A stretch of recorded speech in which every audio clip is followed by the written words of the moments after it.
दोस्तों हमारा पहला सवाल है, हजारीबाग पठार के दक्षिणी छोर पर कौन सी नदी बहती है। तो दोस्तों हमारा जवाब हो जाएगा option number D, Damodar. Hazaribagh पठार के दक्षिणी छोर पर दामोदर नदी बहती है। अगला सवाल कहता है कि झारखंड किस गोलार्ध में स्थित है।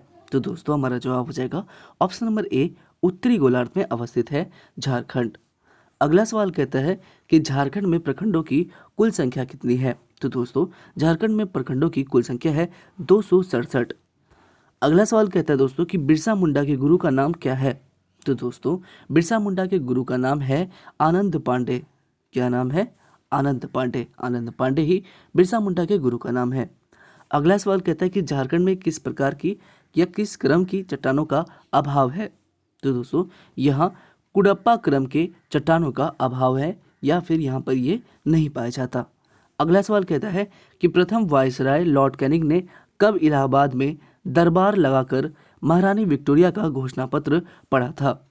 प्रथम वायसराय लॉर्ड कैनिंग ने कब इलाहाबाद में दरबार लगाकर महारानी विक्टोरिया का घोषणा पत्र पढ़ा था। तो दोस्तों हमारा जवाब हो जाएगा ऑप्शन नंबर डी, 1 नवंबर 1858 ईस्वी को।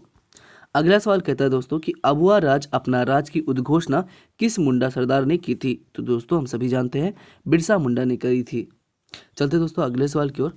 अगला सवाल कहता है कि हजारीबाग पठार का विस्तार लगभग कितने वर्ग मील क्षेत्र में है। तो दोस्तों हमारा जवाब हो जाएगा ऑप्शन नंबर ए, 7000 वर्ग मील क्षेत्र में है। अगला सवाल है कि झारखंड में उपलब्ध सतही जल के कितने परसेंट का उपयोग हो पाता है। झारखंड में उपलब्ध सतही जल का कितना प्रतिशत उपयोग हो पाता है। तो दोस्तों हमारा जवाब हो जाएगा ऑप्शन नंबर डी, 23.42%। अगला सवाल कहता है दोस्तों कि उत्पादन की दृष्टि से झारखंड में सबसे बड़ी कोयले की खान कौन सी है।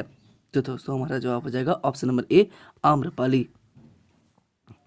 अगला सवाल कहता है दोस्तों कि महाभारत में झारखंड क्षेत्र का उल्लेख किस नाम से मिलता है। तो दोस्तों महाभारत में झारखंड क्षेत्र का उल्लेख जो है पुंडरीक नाम से मिलता है। किस नाम से? पुंडरीक नाम से। दोस्तों यहाँ पर हमारा जवाब हो जाएगा पुंडरीक। चलते दोस्तों अगले सवाल की ओर। अगला सवाल क्या कहता है?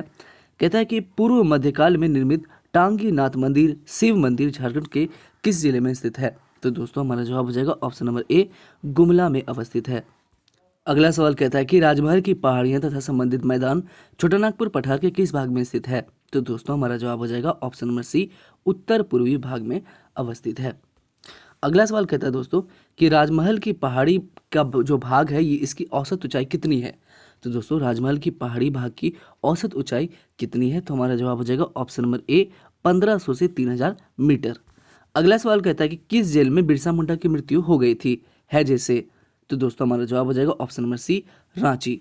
रांची जेल में ही बिरसा मुंडा की मृत्यु है जैसे हुई थी। अगला सवाल कहता है कि किस देशभक्त ने देसेर कथा की रचना की थी। तो दोस्तों हम सभी जानते हैं देसेर कथा की रचना करी थी सखाराम देवस्कर ने।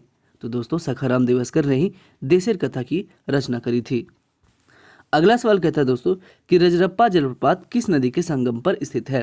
तो दोस्तों रजरप्पा जो जलप्रपात है ये दामोदर एवं भेड़ा नदी के संगम पर अवस्थित है। अगला सवाल कहता है कि मुंडा राज की संज्ञा किसे दी गई है। तो दोस्तों मुंडा राजा की संज्ञा दी गई है जयपाल सिंह को। किसे? जयपाल सिंह को ही मुंडा राजा की संज्ञा दी गई है। अगला सवाल कहता है कि राजमहल की पहाड़ी के पूर्वी तथा उत्तरी पूर्वी भाग में किस नदी से निर्मित मैदानी भाग है। तो दोस्तों हमारा जवाब हो जाएगा ऑप्शन नंबर बी, गंगा। अगला सवाल कहता है कि दामिने को की घोषणा कब हुई थी। तो दोस्तों दामिने को की घोषणा हुई थी 1824 ईस्वी में। दोस्तों अब हम सेट 72 को करेंगे। पहला सवाल है कि झारखंड में ओरमांझी से होकर कौन सी महत्वपूर्ण रेखा गुजरती है। तो दोस्तों हमारा जवाब हो जाएगा ऑप्शन नंबर ए, कर्क रेखा। अगला सवाल कहता है कि झारखंड का कौन सा पहाड़ तीनों धर्म हिंदू, बौद्ध एवं जैन का एक सुंदर संगम स्थल है। तो दोस्तों हमारा जवाब हो जाएगा ऑप्शन नंबर बी, कोलवा पहाड़। अगला सवाल कहता है कि सिंहभूम के पास जादूगोड़ा किसके लिए प्रसिद्ध है। सिंहभूम के पास जादूगोड़ा किसके लिए प्रसिद्ध है दोस्तों। तो यूरेनियम के खान के लिए ही जादूगोड़ा बहुत ही ज़्यादा प्रसिद्ध है दोस्तों।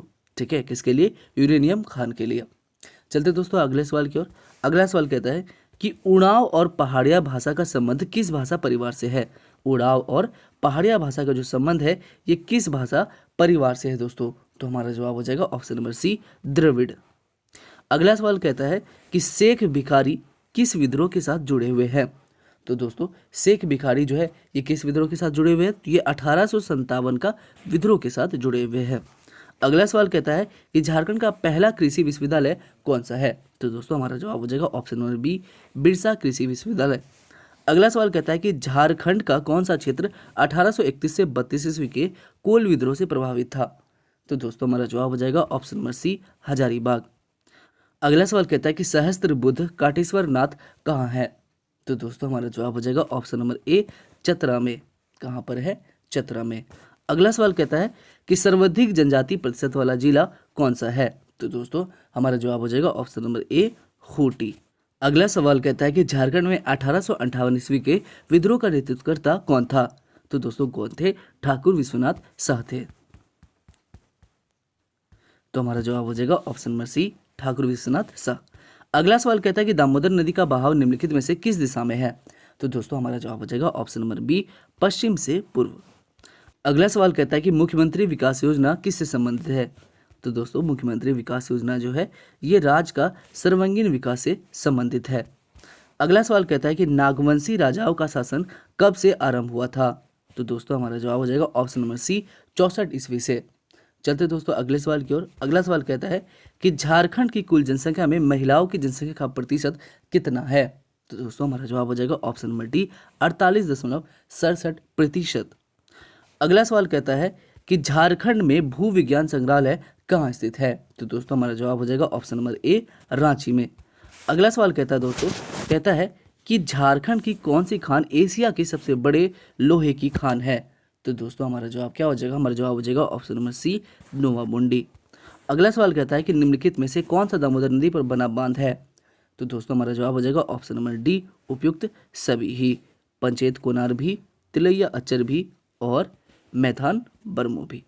अगला सवाल कहता है कि अलाउद्दीन खिलजी का एक सेनापति जिसने छोटानागपुर खास के नागवंशी शासक को कर देने के लिए विवश किया था। तो दोस्तों हमारा जवाब क्या हो जाएगा option number B, Chhajju Khan ने विवश किया था। अगला सवाल कहता है कि रांची में 12 जनवरी 2019 को विवेकानंद की स्थापित की गई प्रतिमा के मूर्तिकार जो है ये कौन है। तो दोस्तों हमारा जवाब हो जाएगा option number A, Ram Sutar है। चलते दोस्तों आखिरी सवाल की ओर इस सेट का, झारखंड का सबसे छोटा संसदीय क्षेत्र कौन सा है। तो दोस्तों हमारा जवाब हो जाएगा ऑप्शन नंबर सी, चतरा।